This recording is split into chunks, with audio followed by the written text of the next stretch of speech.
Harry Morgan, welcome to the podcast. Thank you. Thanks for having me, Kevin. It's nice to see you again. How does someone go from working at KPMG to being the UK's leading supplier of Irish CMOS? It's a big question, isn't it? It's probably one that quite a few people would be intrigued to know, I guess. So it all started with being dissatisfied with my career, which I think many people can relate with. I knew what the sort of path ahead was. I'd been led there by, family and I guess you could say conventional routes to success, etc. Not having any real interest or passion in accountancy does not help when it's a pretty dry subject to begin with.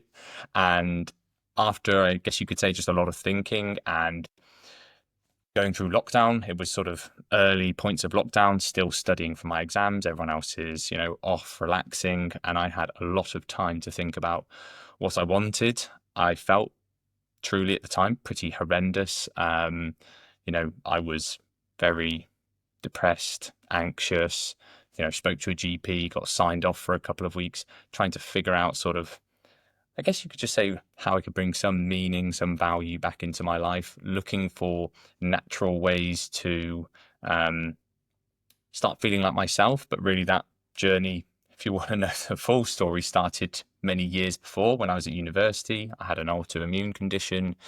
I never really recovered. I found myself just sort of, I guess you could say, just pacifying time and, continuing, but never really getting back to my vibrant Harry, although it sounds very strange to talk about it like that, but that's what it was. It felt like a sort of missing part of me. I'd never quite gone back to that vital, lad that I was prior to that condition, and then making it through university, going away traveling, coming back to KPMG, still feeling dissatisfied, wondering maybe this will be the thing that will sort of, bring me back. Obviously, working extremely long hours and studying for exams all the time was not the thing to bring me back. And if anything, just made me more dissatisfied with life.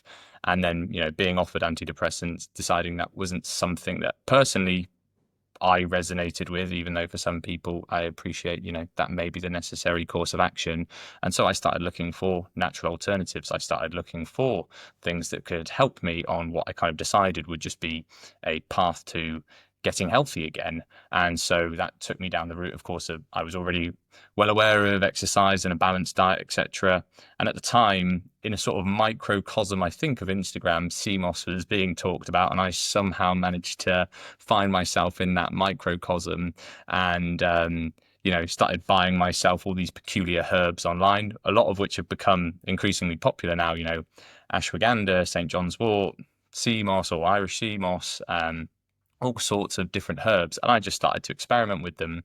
And when I started making these peculiar sort of pond-like potions, as my family would refer to, in my kitchen in Birmingham, it was really quite remarkable how quickly it felt like my brain had regained something it was missing.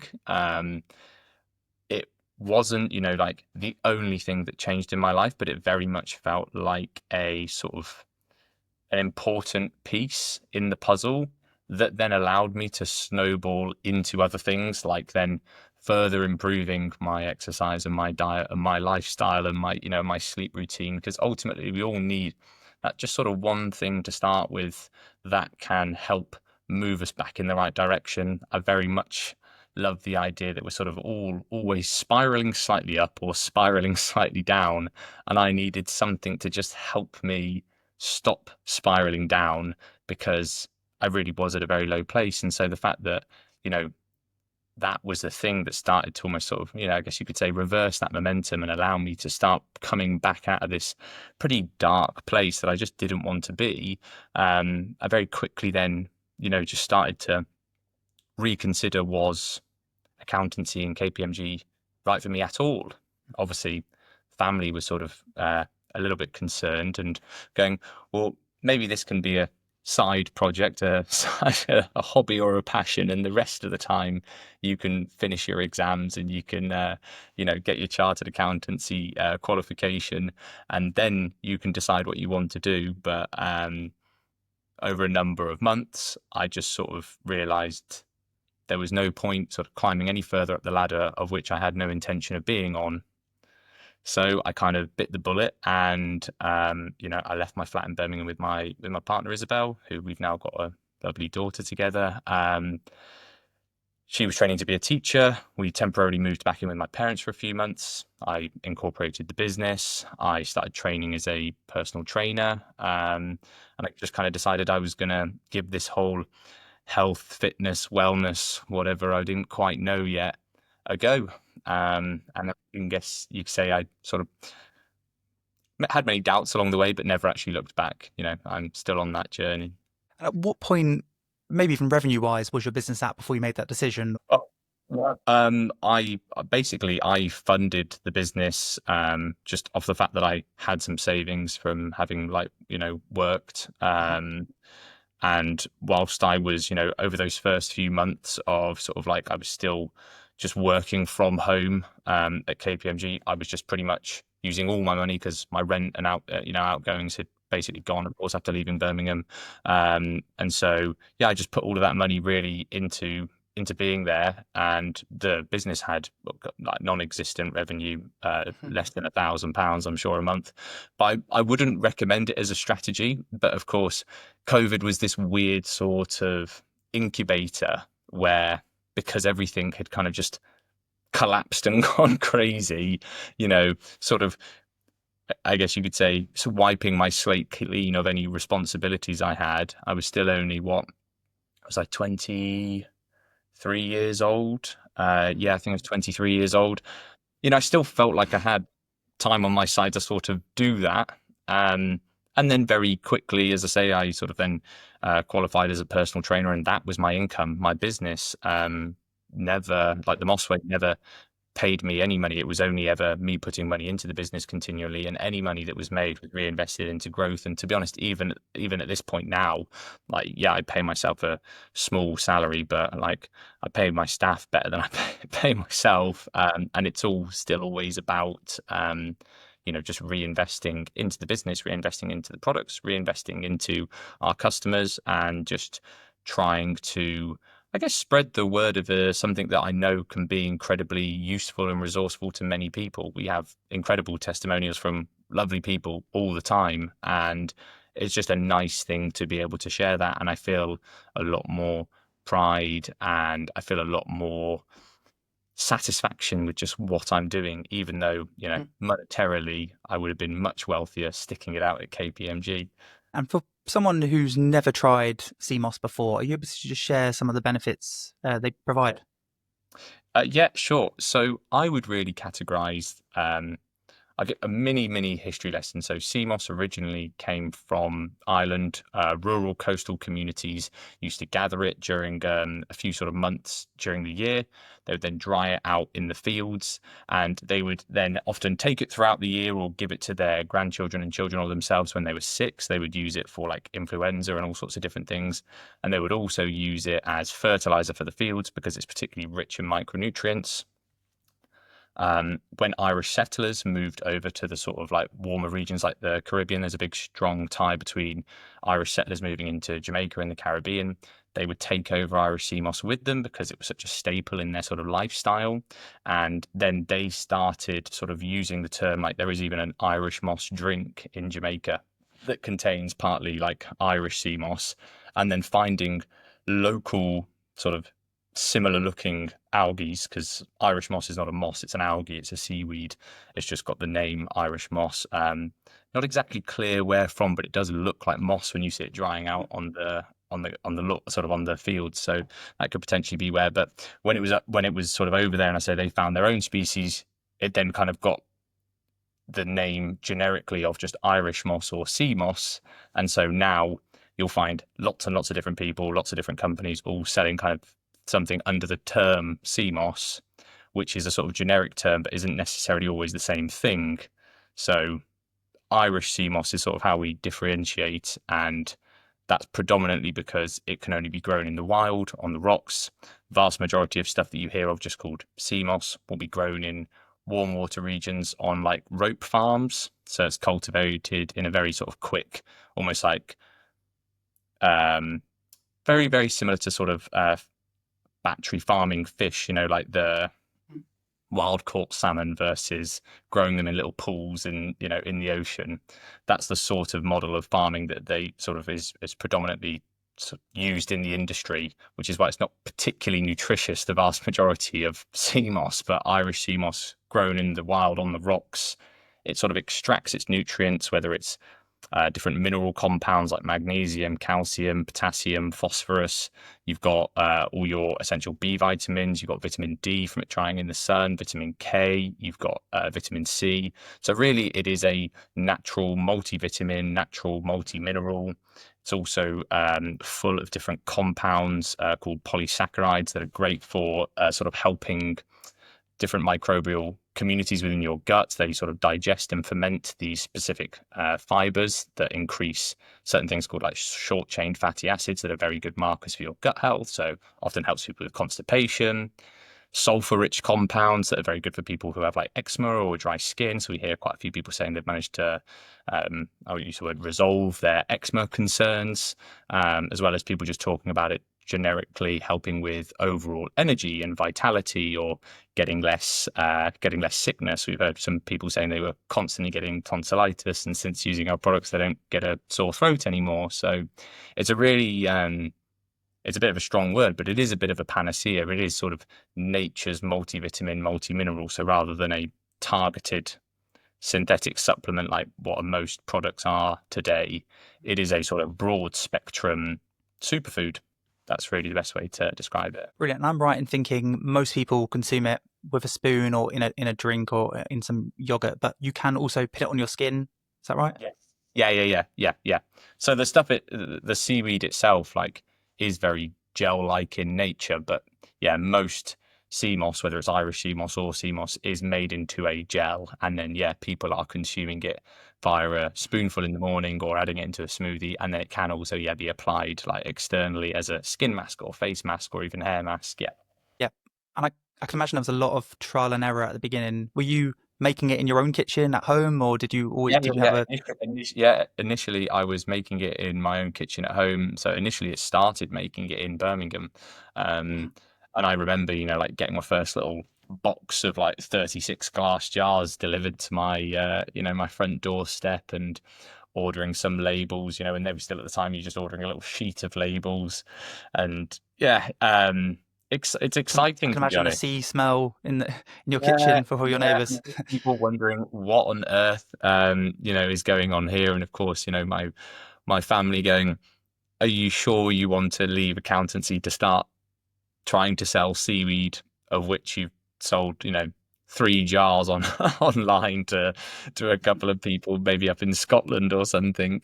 But just getting those first few orders and doing a lot of testing. I mean, a lot of testing, of course, on family and friends. There were some family and friends who were a lot more willing, and there were some who were not so interested. Pretty much everyone is now a convert, which is a good sign. But certainly those early days, I think the sort of fourth or fifth time you're asking them to try this sort of new potion that I'd come up with, they I guess they probably just got a little bit sick and tired of my experiments. But yeah, lots of testing for sure. For the listeners, are you able to share how you've grown the Mossway to what it is now? Like, how many orders would you ship out on a monthly basis? So we'll ship out about 1,500 orders now on like a monthly basis. So like it's we're not a massive company, but we're, I now have full-time staff. We're in a nice commercial kitchen. I've bought us all, brand new stainless steel worktops and sinks, partly of course just to ensure that the quality of everything that we're doing continues to improve. Obviously, I've got people as well who sort of just help out with whether it's the social media marketing side or email marketing side. So it's been about building a good team, which is like really, really critical.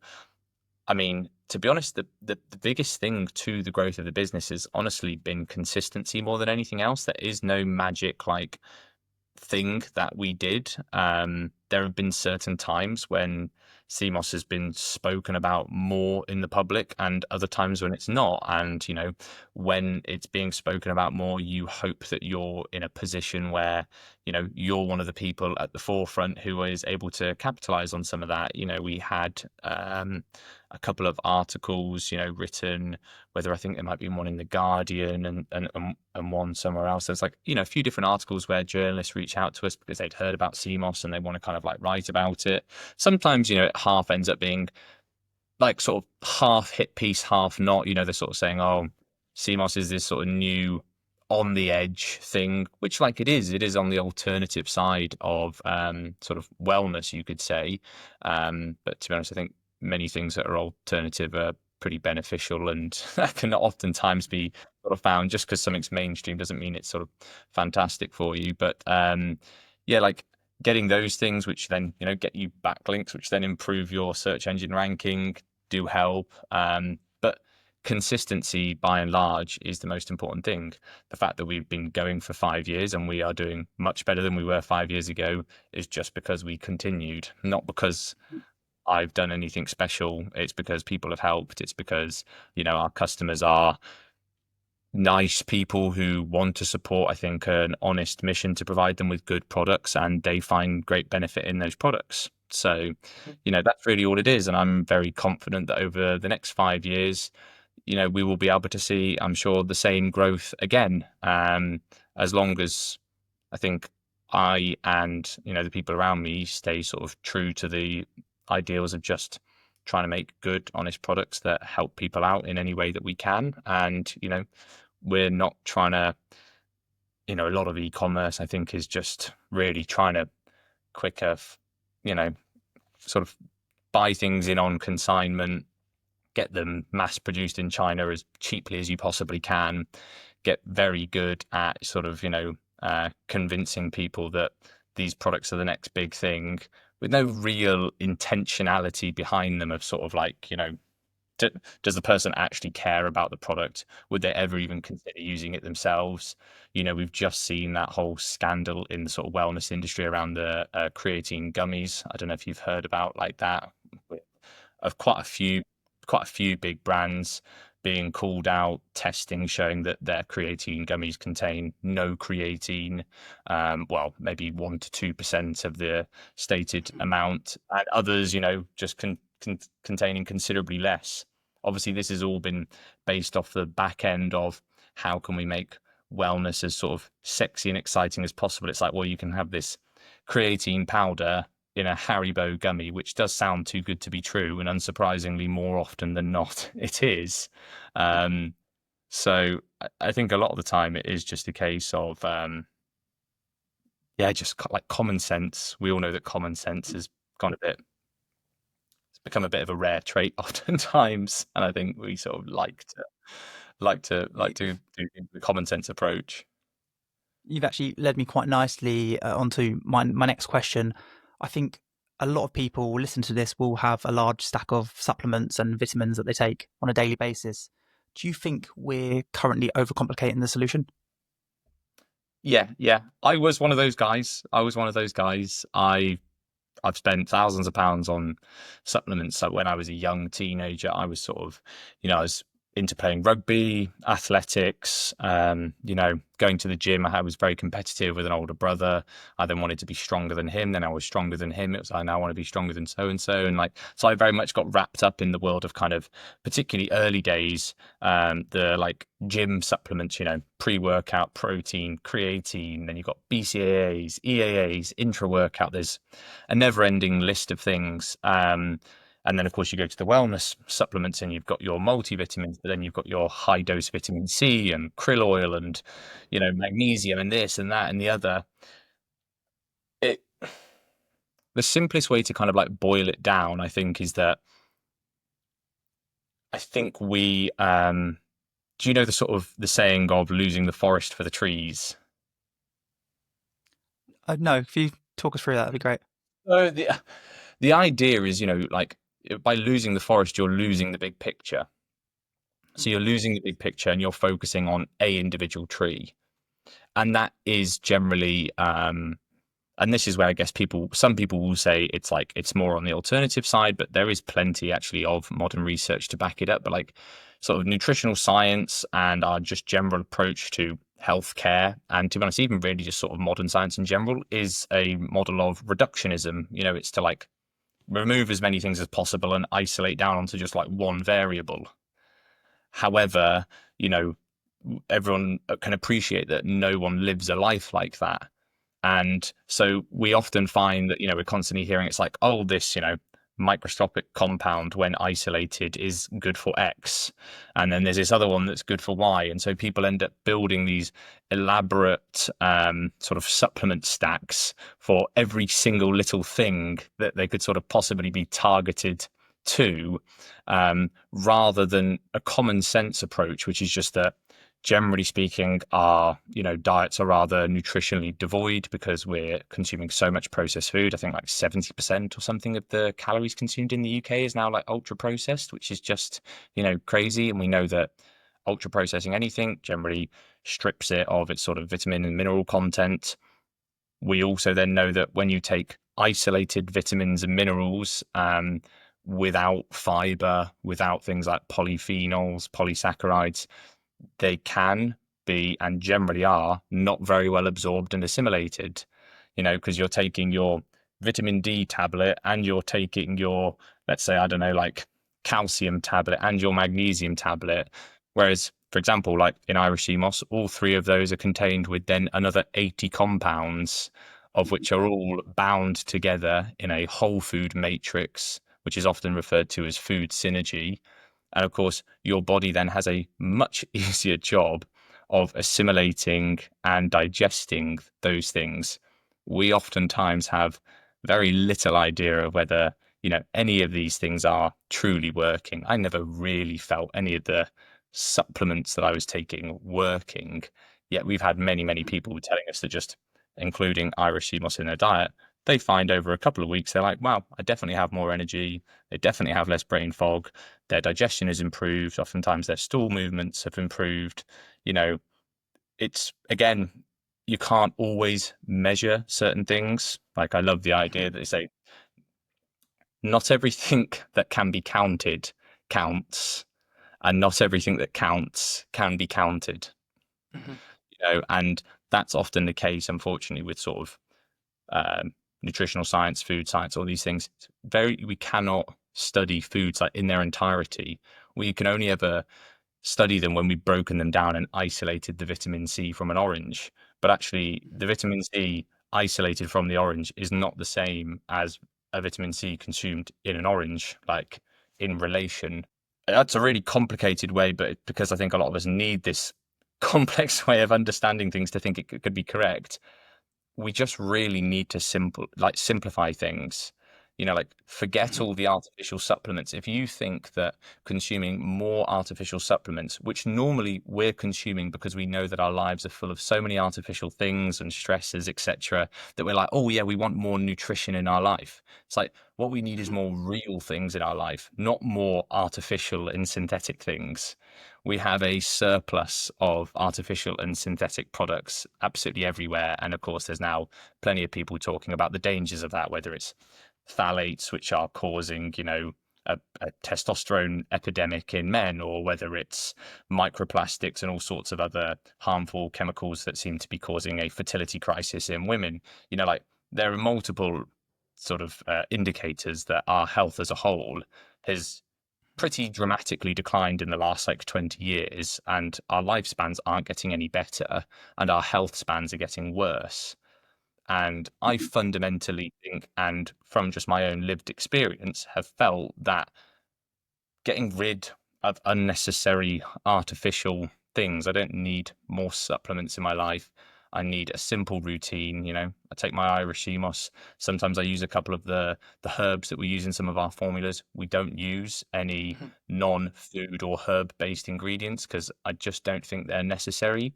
Maybe in an acute setting, it might be necessary, but I think, to be honest, that's more the role of a doctor, which I think doctors should be involved more in acute medicine rather than chronic.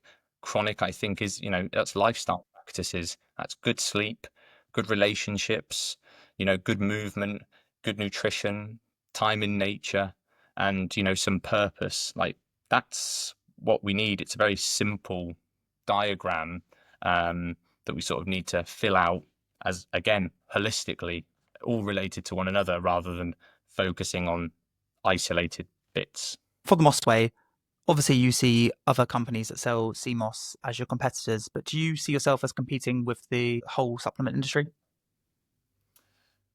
Um, I mean, I don't even really see us competing with most, to be honest, CMOS brands, because the vast, like, I've seen one, and it's like a brand that's non-existent, just like I've seen on Instagram. The brands that we're like competing with, whether it's on like Meta or Google, they're all selling like rope farmed. It's like, again, the equivalent thing of like, it's this same reductionism. You hear the word CMOS, it becomes very popular. Everyone just assumes it's the same thing. Then you basically are just getting a sort of like, battery farmed version of CMOS that you're consuming it for its nutritional benefits. And of course, again, it's all about how the CMOS relates to its environment. That's what gives its new nutritional profile. And they're getting it from, like I say, artificially cultivated, processes. So I don't even necessarily really, but I guess you can say we are competing in the way that, of course, I'm trying to promote the ideas that I speak of now to people, not necessarily just so I can be like, hey, buy our products. If you buy our products and you enjoy them, fantastic. Like, I'm confident that people who do try them will enjoy them. But if you don't, if you're just willing to kind of consider that, I guess there's a slightly different mode of interacting or viewing like the world, which I think really we are, like, a lot of people are actually crying out for. That's actually just as important. And so, I don't necessarily view us as like trying to, like take down big supplements. I guess what I'm almost trying to take down is the beliefs on which those things thrive. So I guess you can say in a roundabout way that, we are taking them on. But not because like, not because it's sort of like, oh, I want to make all this money and stuff. It's like, it's not really it's not really about that. I think it's quite unlikely that we'll ever be challenging the likes of, I don't know, sort of like Thorne supplements or someone just selling a huge catalogue of multivitamins and stuff. It would be fantastic if we were, just because I think that would reflect that people are viewing the world differently. Not necessarily almost like I'm sure we'd be doing very well if that was the case, but like that's actually what I personally am like more interested and excited by. And I love, making a great product and sharing it with people. But again, I view it in a holistic way. It's not just about the numbers, not just about the philosophy. It is like the kind of whole thing, and trying to present that to people in general. Yeah. And it's almost just creating that behavioral change. And I think I noticed on your website you sell DMOS capsules. Is that because all of our lives we're just taught when you want to take a multivitamin, it's just the easiest form to just digest it? It's the form that people are most comfortable with, I guess you could say. It was something that it wasn't. I don't think it was even part of our offerings for like the first sort of maybe 3 years. So maybe they've been out for the last 2 years. And it was just a thing that, oh, well, a lot of people had asked for it. We can dehydrate the CMOS and give it in an encapsulated form. When you're making capsules, literally the entire time, now they have kind of green label fillers, but there are always fillers and binders and what you call excipients. So, and often referred to as flow agents. So the vast majority of the time, because you've got these really elaborate lines and sort of, manufacturing warehouses, and in fact, very few supplement companies are actually manufacturing their own supplements. They're outsourced to a number of large manufacturing hubs that will ship that, print out, or not print out, but the equivalent was print out, pump out a load of these, supplements, white label them for a company. And then that company, all they do is just do the marketing and decide on the price. But a lot of those excipients can be things like silicon dioxide, titanium dioxide, just like maltodextrin, just all sorts of like really unnecessary things that oftentimes, when consumed in large amounts, particularly when, of course, people are taking like 5, 10, 15, and if you're, like one of the longevity guys, maybe 70 capsules a day. So you're putting a lot of unnecessary just like junk in your body in order to try and get some of these like micronutrients that, supposedly are beneficial. But again, it's like you're just going to do so much better by looking to whole food sources. And yes, we do have herbal capsules, but we don't use any flow agents. We don't use any excipients. Like the only thing in our capsules like are the herbs themselves and a plant-based capsule shell. Like that is it. But that's very rare because it's also more time consuming and therefore a little bit more difficult. Can't be done on such a large scale. Makes it, yeah. Again, we've sort of optimized in most things in the wellness industry actually for like shelf life and production rather than for actual health. Yeah, and I don't want to go off too much on a tangent, but what is your just interest to get your thoughts on Brian Johnson, the guy who's trying to age backwards? Yeah, so I mean, like, look, he's trying something. I commend him for trying something.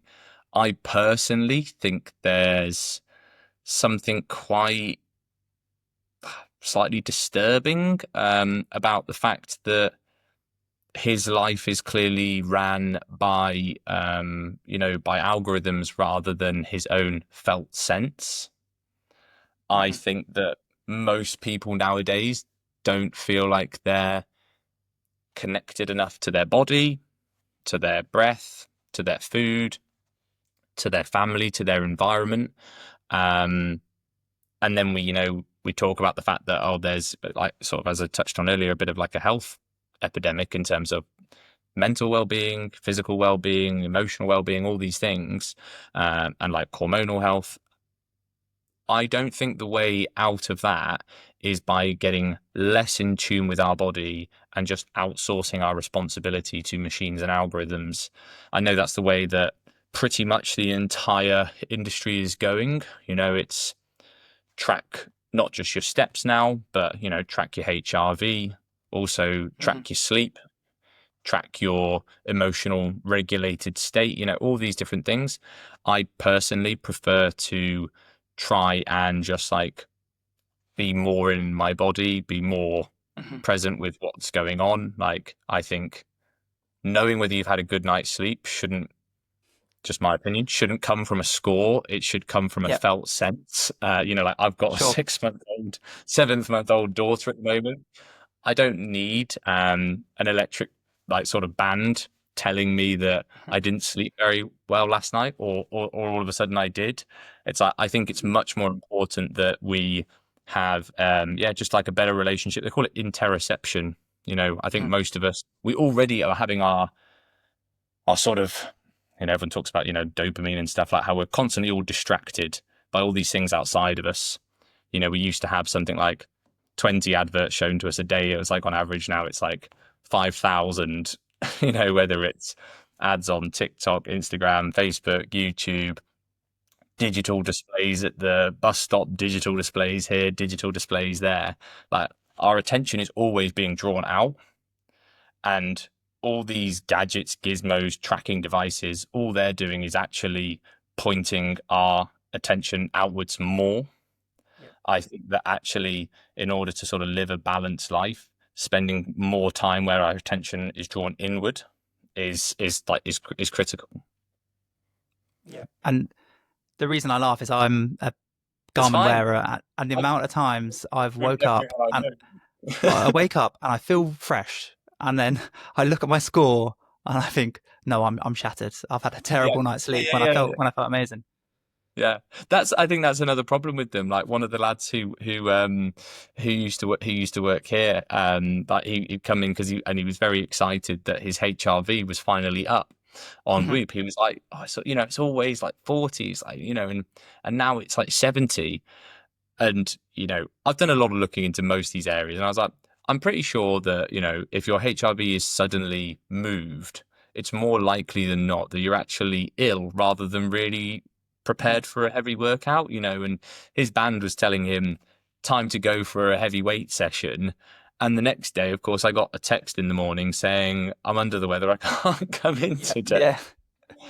So yeah, they're not flawless. I think Mhm. our our perception of our own body is flawless. I don't think that something else using an algorithm to tell you is. Yeah. So back on the Moss way, Yeah. um, I know the products you sell are, I think, roughly your gels sell for about £23 a jar. So turning one-off purchases into repeat customers is so important. Do you have any tips on how you're able to achieve this? Um, to be honest, I genuinely think the biggest thing is making the product and making the touch points as good as possible. Um, you know, Obviously dealing with a natural product, like that's another reason why most things are, refined quite aggressively, is because that makes them homogenous. So it makes them very standardized. Now, of course, Irish sea moss is not particularly when grown in the wild properly. It's a more difficult thing to have homogenous. So it's like we have to wash it by hand multiple times, soak it, clean it, all these things. So ensuring like quality control and all those other factors are looked after, with a really close eye, whether it's a service or whether it's a product. Of course, ensuring that you're meeting the expectations of your customer is critical. Um, I then think having, appropriate and timely communication with them, whether it's through email, whether it's through social media, like, you should obviously try and speak to your audience normally in the way that you'd want to be spoken to. We try not to be like too haggling or kind of pushy. It's just not really what we're interested in. So I think it's like finding the right sort of messaging that works for you. But ultimately, yeah, like sort of consistency of your messaging and I think, like quality of your product. Those are the things that generally speaking are going to help with your repeatability. And then of course in like, in the new world that we're in, everyone's trying to optimize for subscriptions. I mean, we do incentivize people to order a subscription, but like we allow them to save 10% off every order on like a recurring basis, and we give them a little free gift for signing up to it. Um, but that's partly because it makes it a lot easier for us if we know like forecast what's going in, what's going out. Um, but obviously, I know there are certain businesses where it's like you get like a 40% discount for buying it on a subscription. Um, and I do sometimes wonder, it's like, are they sort of popcorn pricing just so they can get their sort of monthly recurring revenue because they want to sell artificially inflated, and they know that a lot of people might forget to cancel. I think it can be a little bit insidious at times. So it's like, I think, yeah, it's a really important thing, obviously, to go for. And as I say, yeah, quality and sort of consistency and good messaging will help with that. But I don't think there's again any one thing that's massively going to sort of change there. And if it does, it's probably on the grey side of the line, and so I'd probably stay Sure. away. Yeah. I'm glad you said that because I think people think there's just a quick hack on how to do that, but ultimately it comes down to the product. And if people feel the benefits, they will order again, no matter what the messaging is after. Yeah, yeah, and I see far too many products like in our, I guess you could call it well-being space, that like I even I know someone who ordered popular whatever mushroom product, and they purchased it. And as I'd seen the website, because I look at these sorts of things, I was like, oh, it's like you probably signed up to a subscription. They was like, no, no, no, I just bought the product, and like on our website, it's very, very clear. It says subscribe and save. You have to select a frequency or you've got a one-time purchase. But on certain ones of these, it's like a product or whatever it may be, and it's really not very obvious that you're signing up to a subscription. The only thing you'll see is when you're checking out, it'll say like, and what are £20 recurring or in £30 recurring, and there's a lot of companies that do that, and I think it's a bit disingenuous. I don't really know sort of yeah, what's going on with that, but I don't think long term it's likely to play out very well as a strategy. So yeah, I'd definitely caution that. I think just that's just brands now optimizing too heavily for performance because they want to see the numbers on the chart and they want to see the big Shopify numbers at the end of the month. But ultimately, all it's going to do is damage your long term value of the brands. But everyone's thinking too short term. Yeah. And that's the exact same thing I believe that's kind of going on within, whether it's the sort of like wellness category for products or whether it's even the sort of like, the part we just talked about of like technology. It's like short term, everyone wants a 100 on their Whoop score, but what if a 100 on their sleep score comes at the expense of not spending time with your friends, because it's beyond because it's beyond your bedtime. So you've just got to be really, really careful on like what you choose for your targets.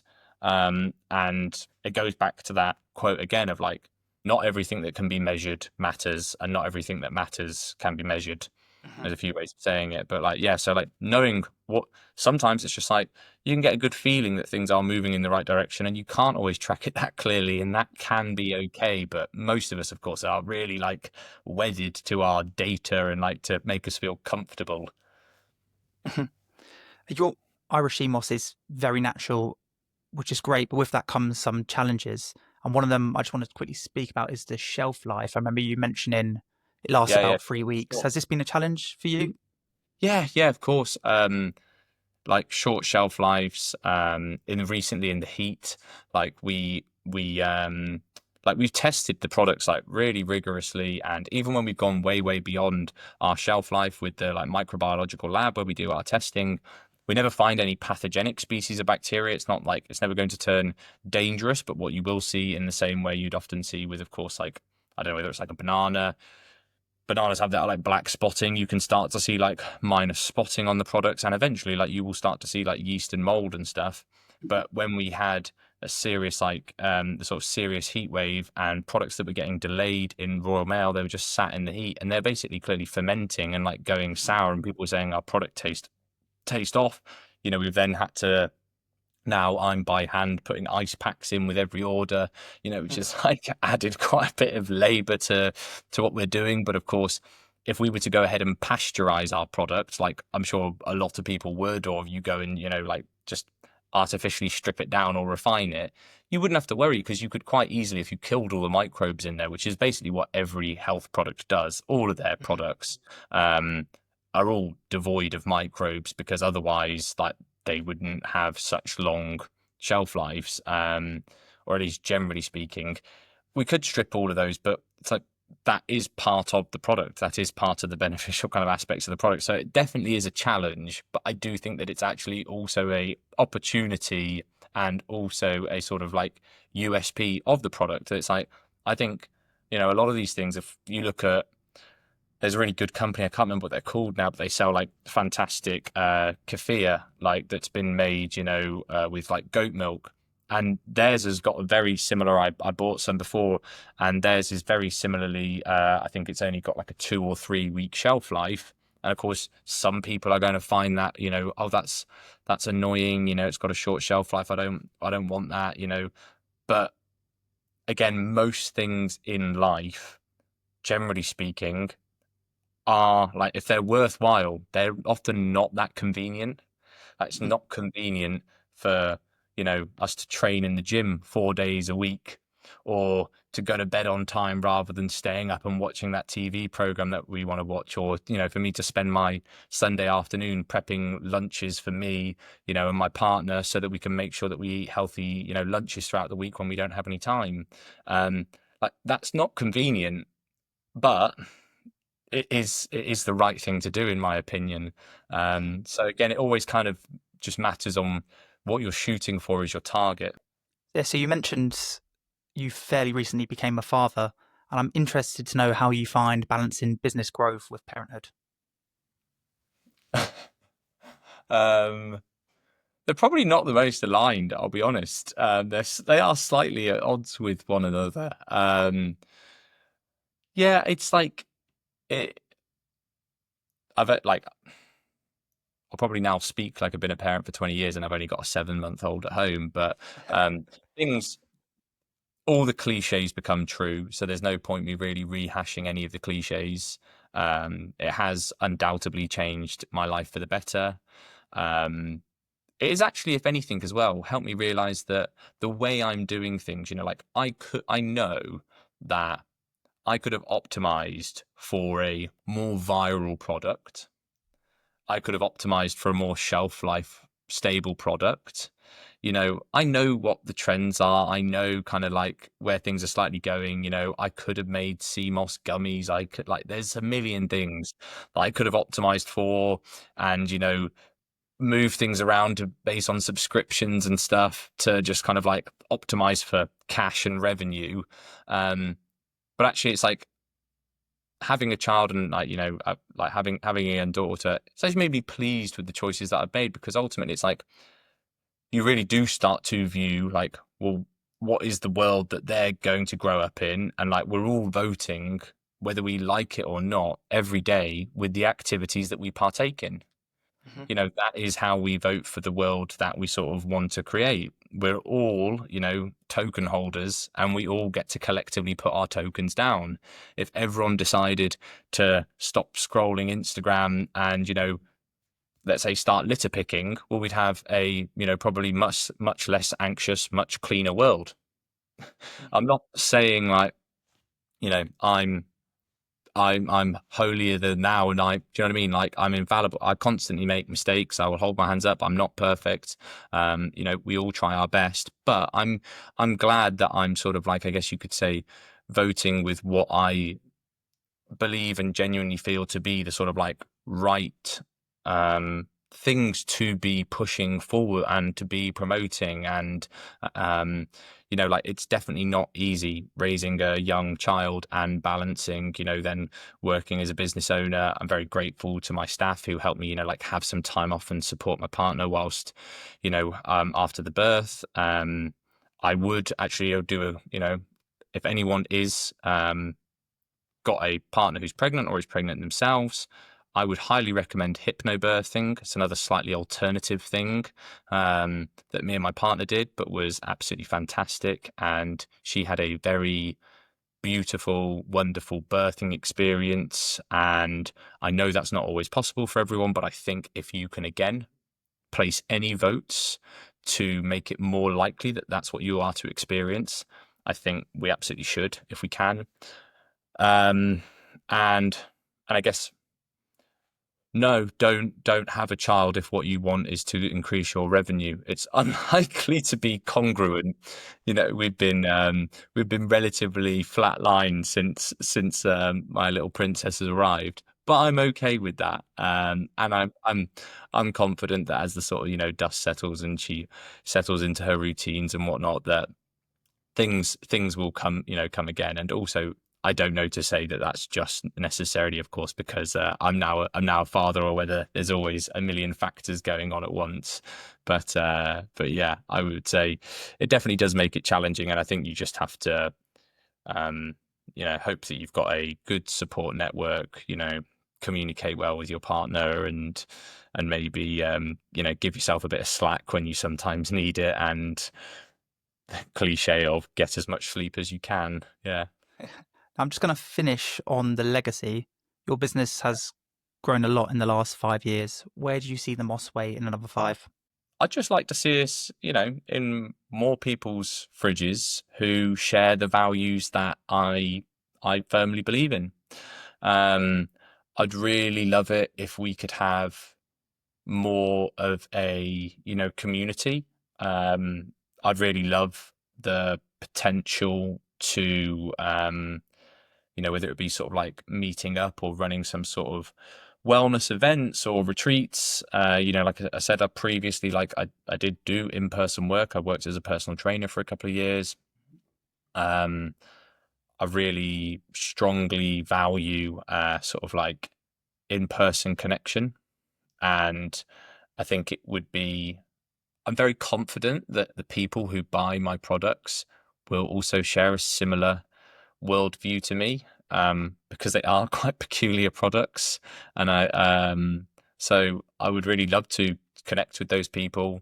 I would love to find more of those people. I would love for them to also, find more of sort of themselves, if you know what I mean, because I think we can all, particularly in the world that we live in, where it can oftentimes feel a little bit like, fractious and stuff online. It's really nice, and I think important, of course, to have a good community. So yeah, I would love to, I'd love to see more products in people's fridges, and I would love to sort of share more of the ethos that we have with people at potentially at in-person events. And yeah, just kind of connecting with our audience and finding out, I'm not saying that Irish sea moss is the only thing in the world. Obviously, we have lots of other herbs and stuff that we use in our blends. So I just want to kind of try and support the community that we have, and just kind of continue to live a balanced, happy life, and share that with my family and friends and those around me. Harry, you've given a lot of good advice in this podcast, but if someone was listening and that was thinking about starting a business, is there one piece of advice you'd wish to give them? Um, I would say Nike said it best: just do it. you know, it's a good tagline for a reason. If you really, really want to do it, then you just have to start. You just have to start. Most of the things that I didn't think I'd be able to do 5 years ago, I am doing. Um, and delayed gratification is like totally on the other side of the fence to how, of course, most of us live most days with, sort of instant gratification from social media. And, of course, if you're used to a typical paycheck every 4 weeks or sometimes every 2 weeks or whatever it might be, like this sort of consistency and continuous, these sort of feedback mechanisms are quite quick and tight. And I think with a business, ultimately, same thing sort of with most of the answers before. A lot of the time, it's just like consistency, sticking it out. You might really hope to achieve something in 12 months and maybe it will take 3 years. But I'm really confident that if like you have a genuinely sort of good-hearted belief and you kind of have faith that you can achieve it, that you will. So yeah, just do it, work hard, be honest, try your best to be kind. I think if you do all those things, then things will come round. Harry Morgan, it's been a pleasure speaking to you again. Thanks for joining this episode. Yeah, thanks, Kevin. And sorry if the sort of connection was dropping a little bit in and out, but it's been a pleasure to chat with you.